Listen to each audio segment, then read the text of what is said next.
इस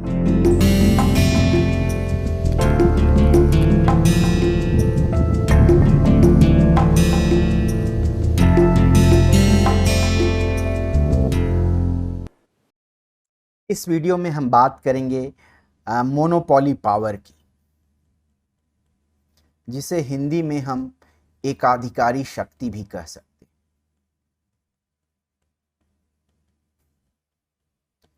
हम जब प्रॉफिट मैक्सिमाइजेशन करते हैं, लाभ अधिकतमीकरण करते हैं, तो हमें जो कंडीशन मिलता है वो होता है MR is equal to MC, है ना। मार्जिनल रेवेन्यू, जिसको हम लोग सीमांत राजस्व कह सकते हैं, वो सीमांत लागत के बराबर होना चाहिए। और ये कंडीशन हमेशा ट्रू होती है, या तो मोनोपोली वाली फर्म हो या परफेक्ट कंपटीशन वाली फर्म हो, हर जगह ट्रू होती है। डिफरेंस क्या होता है, बार बार हम डिफरेंस की बात करते हैं क्योंकि ये ठीक है कंपैरिजन करना। हमारे परफेक्ट कंपटीशन में P जो है सो मार्जिनल रेवेन्यू के बराबर होता है, बट मोनोपोली में P जो है MR से बड़ा होता है। तो ये हो गया परफेक्ट कंपटीशन और ये हो गया मोनोपोली में। आगे भी हम निकाल चुके हैं कि MR जो है वो बराबर होता है P मल्टीप्लाइड बाई 1 माइनस 1 घटाओ 1 बटा प्राइस इलास्टिसिटी ऑफ डिमांड, है ना। मांग का मूल्य लोच ये है, ये हमारे मोनोपोली में ये आ रहा होता है। और चूंकि MR is equal to MC है और ये MR है, तो P1 माइनस 1 बाई एप्सिलॉन ये जो है सो MC के बराबर होना चाहिए। आगे प्रोसीड करें उससे हम समझ लें कि ये पार्ट जो है इसका वैल्यू क्या होगा।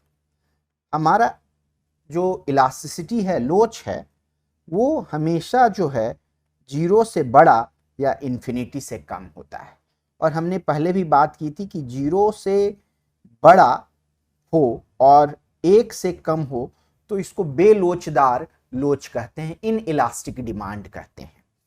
अगर ऐसा हुआ तो 1 बाई एप्सिलॉन जो है ये ग्रेटर देन 1, 1 से बड़ा हो जाएगा। और जब ये 1 से बड़ा हो जाएगा तो 1 घटाओ 1 बटे एप्सिलॉन एक ऋणात्मक निगेटिव नंबर हो जाएगा। तो इसका हमें ध्यान रखना है कि ये ऐसा सिचुएशन ना हो, और ऐसा सिचुएशन हमें नहीं ही मिलेगा, क्योंकि जब हम इलास्टिसिटी के बारे में पढ़े थे तो अगर हम उसको याद करें, हमने कहा था कब हमारा मांग बेलोचदार होता है, जब प्राइस बढ़ता है तो उस समय टोटल रेवेन्यू, कुल राजस्व जो है बढ़ जाता है, तभी तो ये बेलोचदार डिमांड होता है। इसी से हम लोगों ने डिफाइन किया था।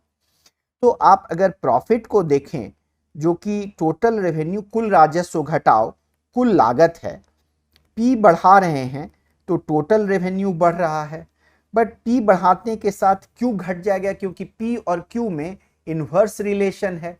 डिमांड जो है सो घटता हुआ डाउनवर्ड स्लोपिंग कर्व है, तो P बढ़ेगा तो Q डिमांडेड घट जाएगा।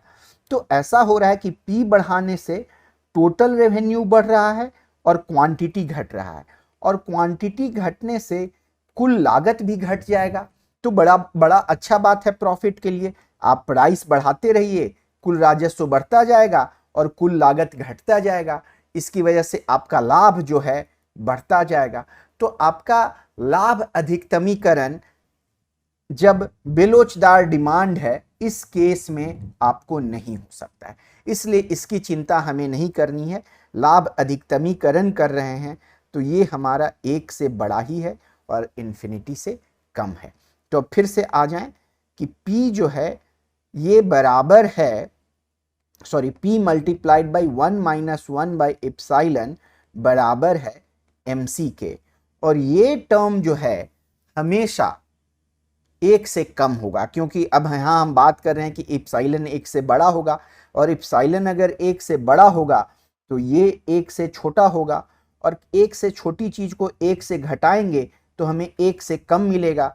तो P निसंदेह ही MC से बड़ा होगा, क्योंकि ये डिनोमिनेटर में नीचे में जा रहा है और नीचे वाला टर्म जो है सो 1 से छोटा है ना। तो प्राइस हमेशा मार्जिनल कॉस्ट से ज्यादा होगा। तो यहां हम मोनोपोली पावर को हम कह सकते हैं, डिफाइन कर सकते हैं कि P मार्जिनल कॉस्ट से जितना ज्यादा होगा उतना ही ज्यादा मोनोपोली पावर होगा। एग्जाम्पल के तौर पे ले लें कि अगर एप्सिलॉन जो है इन्फिनिटी है, मतलब परफेक्टली इलास्टिक है ना, परफेक्टली इलास्टिक है, तो 1/एप्सिलॉन जो है ये 0 हो जाएगा और इस केस में प्राइस जो है ये मार्जिनल कॉस्ट के बराबर ही होगा। तो इस केस में देखेंगे कि मोनोपोली प्राइस को मजबूर हो जाएगा मार्जिनल कॉस्ट के बराबर रखने में, ज्यादा नहीं रख सकता है। तो यहां हम कह सकते हैं कि मोनोपोली पावर 0 हो गया, है ना, यहाँ पे मोनोपोली पावर 0 हो गया। सो ये मोनोपोली पावर को डिफाइन करता है। इसको हम लोग रीराइट भी कर सकते हैं। इसको हम रीराइट कर लें, P में से हम MC घटा दें, है ना, तो हमें क्या मिलेगा, MC कॉमन ले लें, यहाँ 1/1 माइनस एप्सिलॉन घटा 1, तो यहां से हमें मिल जाएगा MC मल्टीप्लाइड बाई 1/एप्सिलॉन डिवाइडेड बाई 1 माइनस 1/एप्सिलॉन। अगर इस टर्म को हम एकत्र करें, इस टर्म को ले लें, ये टर्म किसके बराबर है, पहले ही हम निकाल चुके हैं कि ये P के बराबर है। ये टर्म P मल्टीप्लाइड बाई 1/एप्सिलॉन। तो यहां से हम लिख सकते हैं कि 1/एप्सिलॉन is equal to P minus MC/P। तो ये जो मोनोपोली पावर है, एकाधिकारी शक्ति है, ये जो है आपको मांग के लोच पे डिपेंड करती है। अगर ये बहुत ज्यादा लोचदार है तो मोनोपोली पावर कम हो जाएगा, बहुत कम लोचदार है तो मोनोपोली पावर बढ़ जाएगा, है ना। तो इससे हम इसको एक नए टर्म से भी डिफाइन किया जाता है। इसको एक इकोनॉमिस्ट थे लर्नर, उनके नाम पे इसको लर्नर्स इंडेक्स भी कहा जाता है ना। इसका नाम है लर्नर्स इंडेक्स। बेसिकली ये हमारे मोनोपोली पावर को बताता है, एकाधिकारी शक्ति को बताता है। और यहां से क्लियर हो गया है कि ये सारा खेल, सारा जानकारी जो है प्राइस इलास्टिसिटी ऑफ डिमांड का है। प्राइस इलास्टिसिटी ऑफ डिमांड ये डिटरमिन करता है कि मोनोपोलिस्ट की कितनी एकाधिकारी शक्ति होगी बाजार में। धन्यवाद।